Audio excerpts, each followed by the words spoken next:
The Six Nations resumes with Ireland playing Wales, followed by Scotland against England in Edinburgh. The Scots have won the Calcutta Cup on the last 3 occasions, first in the empty surroundings of Twickenham in 2021, a ground they hadn't won since the 1980s. Then back, of course, at Murrayfield in 2022 when they edged England out by 20 points to 17. And they followed that up last year with another win at the home of English rugby.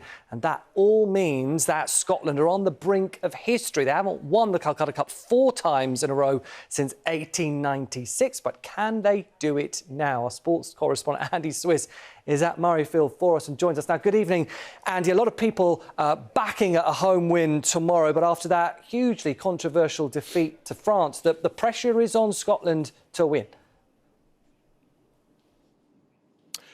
That's right, Chetan. Yes, you suspect a lot of Scotland fans are still seething after that late disallowed try against France. But they know this is a great chance to get their Six Nations campaign back on track. They're helped by the return of a few key players. Winger Kyle Steyn missed that match against France after his wife went into labour. Well, he now has a new baby daughter called Arabella Rose, and he has his place in the starting lineup back. Also, the experienced Blair Kinghorn returns at fullback after he missed the opening 2 matches through injury. Now, as you say, Scotland do have this terrific recent record against England. The Scotland fans will remember that thrilling victory at Twickenham last year, but their captain Finn Russell is doing his best to ignore the hype. Going back to when I first started playing with Scotland, it was a massive game and one of the biggest games of the calendar. But I think now we've got to a great position where they're all kind of similar. We're not satisfied just by beating 1 or 2 teams in this competition. So it is still a massive game and everything that's behind it and the history behind it. But I think for us, we've got to approach it just as another game and another chance for us to get a victory.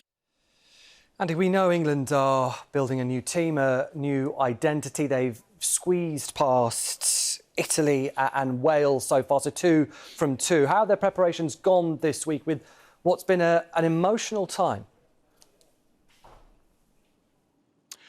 That's right. As you say, England have won their opening 2 matches, but they've not been hugely impressive so far. And they have made 5 changes to their starting lineup. The most eye-catching change is at fullback, where George Furbank starts instead of Freddie Stewart. Now, Freddie Stewart has been one of England's most reliable performers in recent years. George Furbank perhaps offers a little bit more flair, a little bit more pace, but even so, it is a bold call from Steve Borthwick. But as you say, it has been an emotional time for the England captain, Jamie George, following the death of his mother last week. Jamie George says he's decided to play in this match because it's what his mother would have wanted. But even so, he knows this will be an emotional occasion. I'm not going to lie and say that it's been easy. It's been horrible. It's been brutal. But you know, like I said previously, it's been great to be able to come back into such a positive environment, one where people genuinely care about you, care about making the most for you. And I know that my mum will be watching somewhere. The rest of my family are going to be in the stands, and it'll be great. Yes, it'll clearly be an emotional day for Jamie George, but tomorrow his focus, like everyone else's, will be here on the pitch. And with that in mind, Scottish Rugby have introduced a new camera innovation. It's called Ultimate View. It's a special camera up on the stadium roof, and it tracks the ball around the pitch. It was first introduced in American football in the States. Murrayfield is the first rugby stadium to use Ultimate View, and Scotland fans will be hoping that it gives them a decent view of a Scottish victory here tomorrow. Yeah, look forward to seeing that, Andy. Unlike England, Ireland, of course, have had 2 dominant wins in their first 2 matches. A different type of test for them tomorrow against this young Wales side. And yes, they're without a win, but they caused England and Scotland plenty of problems, didn't they, so far? And Ireland will have their work cut out.